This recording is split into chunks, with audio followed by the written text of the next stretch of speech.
এইভাবে ডিম ও আলু দিয়ে রেসিপি একবার হলেও খেয়ে দেখবেন, দেখবেন আপনারা মাছ মাংসের কথা ভুলেই যাবেন। তো চলো দেখে নিন আজকের রান্নাটি, শেষ পর্যন্ত দেখবেন। হাই বন্ধুরা, আজকেও নিয়ে চলে এসেছি নতুন একটা ইউনিক একটা রেসিপি। তো অবশ্যই ভিডিওটা লাস্ট পর্যন্ত দেখবেন, আশা করি ভালো লাগবে। আর ভালো লাগলে অবশ্যই লাইক করবেন। তো চলো ভিডিওটা শুরু করে দিই। এই জন্য নিয়েছি ডিম ও আলু, নিয়েছি কেটে নিয়েছি পেঁয়াজ, এখানেও কেটে নিয়েছি টমেটো, কাঁচা লঙ্কা, নিয়েছি ধনিয়া পাতাকে জুস করে। তো চলো ধনিয়া পাতার ইউজটা কখন করি, কিভাবে করি, অবশ্যই ভিডিওটা শেষ পর্যন্ত দেখবেন। তো আমি আলুটাকে এখানে সিদ্ধ করে নিয়েছি, বেশি সিদ্ধ করিনি, মিনিমাম 70%। কাটার জন্য কাটার নিয়ে নিয়েছি। তো চলো এবার আমি ঝিরি করে কেটে নিব। আলুগুলোকে এইভাবে ঝিরি করে কেটে নেবেন, দেখবেন অনেক সফট হবে বা অনেক সুন্দর হবে। তো আমি সুন্দর করে কেটে নিয়েছি সবগুলো। তো চলো এবার মিক্স করার জন্য একটা বাটিতে নিয়ে নিয়েছি, আর নিয়ে নিয়েছি কিছু ডিম। ডিমগুলোকে এবার ফাটিয়ে নিতে হবে।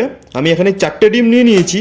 তো আপনারা ডিমগুলো সিদ্ধ বা বয়েল করবেন না, কাঁচাতেই ইউজ করবেন, দেখবেন খুব ভালো লাগবে। তো চলো আমি ডিমগুলোকে ফাটিয়ে নিয়েছি এক এক করে। এবার দিয়ে দেবো কিছু লবণ স্বাদ মতো, হলুদ গুঁড়ো পরিমাণ মতো, কাশ্মীরি লঙ্কা আপনারা দিতেও পারেন নাও পারেন, কিছু জিরা গুঁড়ো, কিছু গরম মশলা গুঁড়ো। এবার চলো ভালো মতো সবগুলোকে মিক্স করে নিব। দেখুন চামচ দিয়ে বা হাত দিয়ে আপনারা ভালো মতো মিক্স করে নেবেন। ফ্লেভারের জন্য কিছু দিয়ে দেবো ধনিয়া পাতা, আপনারা দিতেও পারেন নাও পারেন। এবার আমি এটা ভাজার জন্য কড়াই দিয়ে দিব তেল। তেল গরম করে নিয়ে আমি এটা ভালো মতো করে ঢেলে নিব সবগুলা একবারে। তো চলো একবারে আমি সবগুলা ঢেলে নিয়েছি। দেখুন এবার ধীরে করে ভাজতে হবে। আর আপনারা যাই ইউজ করুন, গ্যাসের বা উনান খুব কম করে রাখতে হবে, ধীরে ভাজতে হবে। আর এক সাইডে ভাজা হয়ে গেলে উল্টিয়ে নিয়ে এইভাবে উল্টে নেবেন, থালার মধ্যে নিয়ে উল্টিয়ে নেবেন। দেখুন এবার আরেক দিকটা বাকি আছে, সেটাও ভেজে নিতে হবে। তার জন্য দিয়ে দেবো কিছু তেল।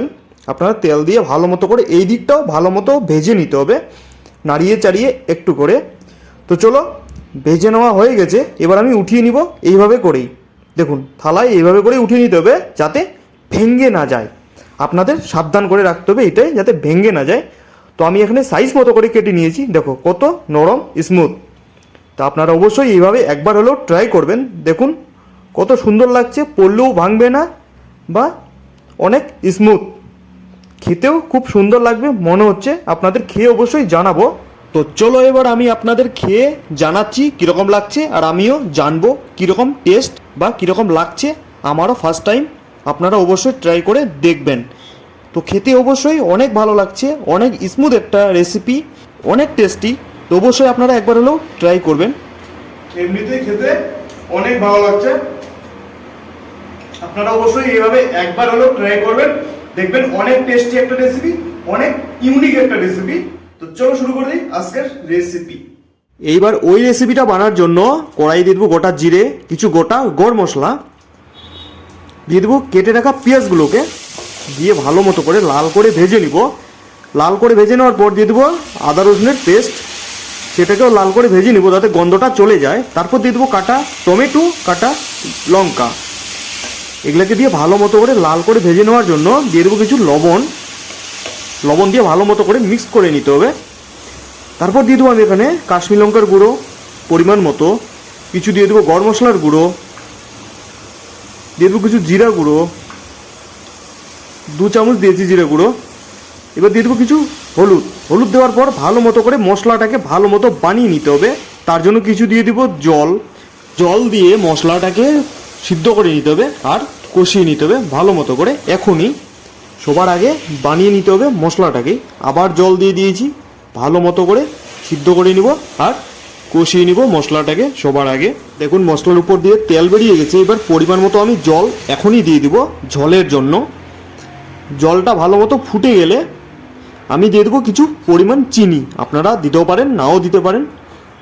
চিনি দিয়ে জলটাকে ভালো মতো ফুটিয়ে নিয়ে আমি এবার সেই ভেজে রাখা ডিমগুলোকে এক এক করে ছাড়বো। চলো এক এক করে ছেড়ে দিই, সুন্দর করে ছাড়বেন যাতে সুন্দর লাগে দেখতে বা সাজিয়ে। চলো এক এক করে আমার সাজানো হয়ে গেছে। তো এইভাবেই বানিয়ে নিতে হবে এই রেসিপিটা ধীরে ধীরে করে।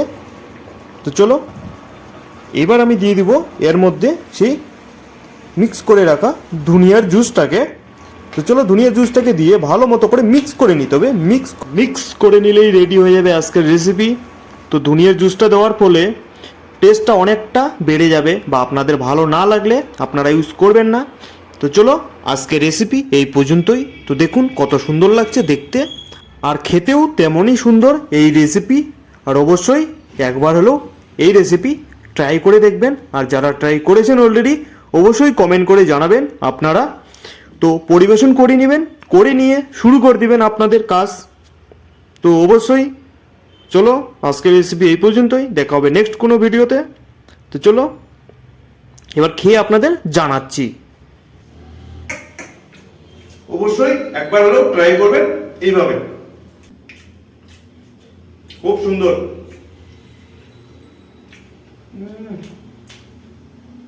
খুব ভালো লাগছে।